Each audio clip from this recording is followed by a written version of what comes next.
Dave Chappelle's special. I think this is the second week we're talking about, but it's just like, as always in America, it's the biggest story. Meanwhile, in China, they launched some supersonic fucking missile without our intelligence even knowing. We got caught by surprise, which is wild that our intelligence is so bad now that we're not even on top of that. But, you know, it's a headline here that the trans workers at Netflix are going to be staging a walkout in protest of Dave Chappelle's attack. And the CEO of Netflix has reconsidered his position already. So I don't know if people really believe that he genuinely believes that, or if he's been bullied into pulling back his position, because he's changed his position now. And he says that he misspoke.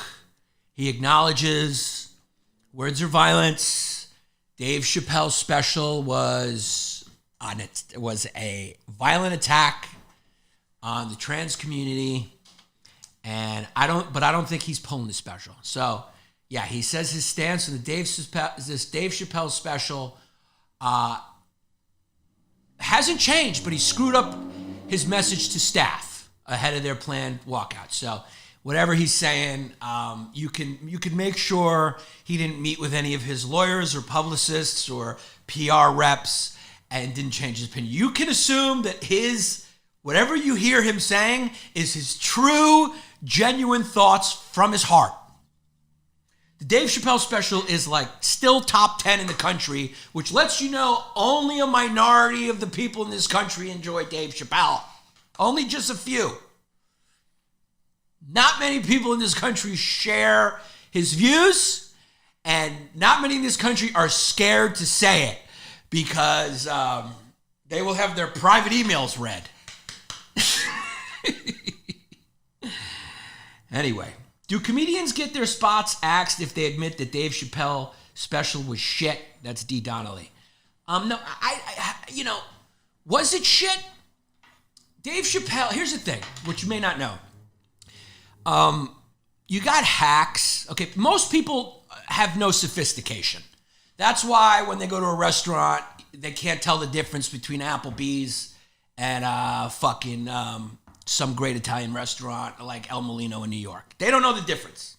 If they experience El Molino, they might be able to tell, but they don't. Most people lack a sophistication. So they don't know what Chappelle was doing there. It was very funny, just not like bang, bang, bang, hack funny. Hacks are very funny. But they're called hacks, especially by insiders who are comedians, because we know the degree of difficulty is very low. It's like watching a skateboarder just ollie, right? You know, you get graded on degree of difficulty. So Chappelle is past that point of just going up there and crushing. Everyone knows he can do it. Everyone knows how funny he is. And he's past that point in his artistic development. Now he wants to say something. Now he wants to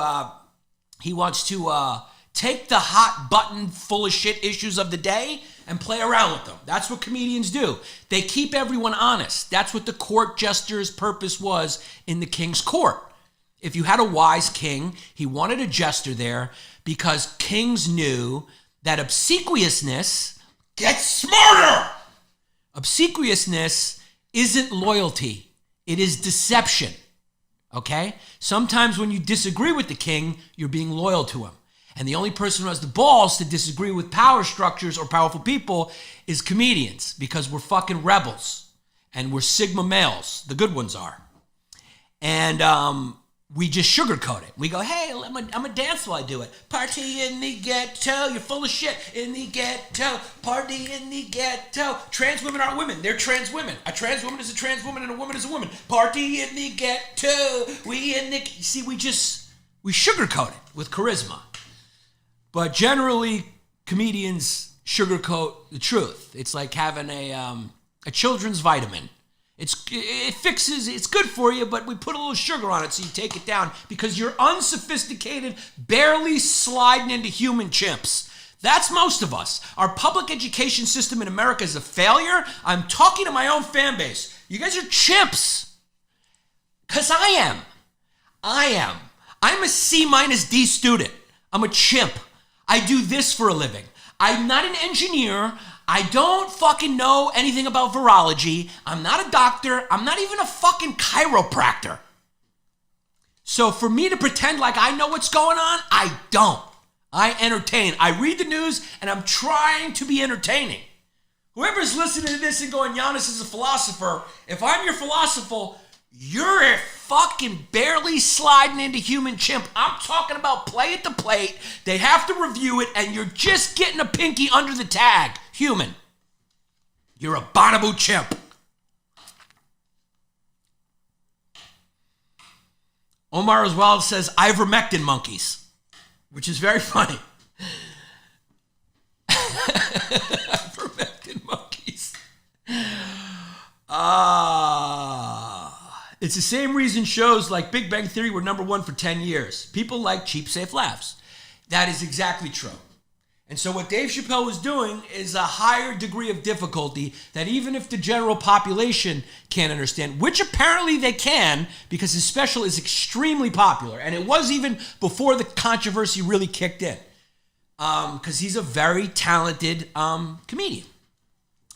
So hacks have no degree of difficulty. They go for the lowest common denominator, you know, like the easy jokes. You know those comedians. And some of them are very, very funny. Hacks are not funny. You know what I'm saying? You don't go to a Jeff Dunham concert and not crack up.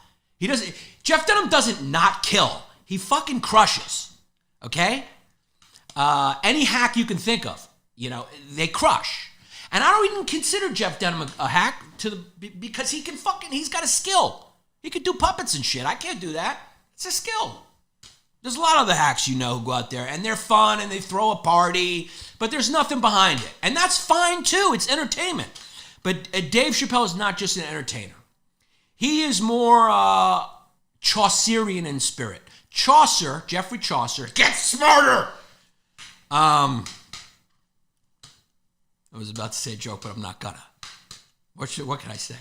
This ain't whatever podcast you think it is, which is a little lighter on substance. Geoffrey Chaucer came up with the best definition of art I've ever heard. It is instruction and delight. Okay? I love that. What is art? It's instruction and delight. You know, when you watch something and you're just delighted, that's entertainment. When you watch something and you're just instructed, that's a lecture. When you combine those two, what you're watching is art. So people with a little bit more of a sophisticated palate, people who read a little bit more, who don't just mindlessly have a molested glow in their face and just scroll TikTok for 4 hours like I do, appreciate the Dave Chappelle special. And the controversy it stirs up is needed. It's needed. Those discussions are needed. Reality always needs to be defended because once you start compromising what reality is, once you cannot agree on what reality is, objective reality is no longer discernible, then we are vulnerable. If we can't agree on reality, we are vulnerable for a strong man to come in and impose one on us. If you look through history. So that's probably what will happen next in America.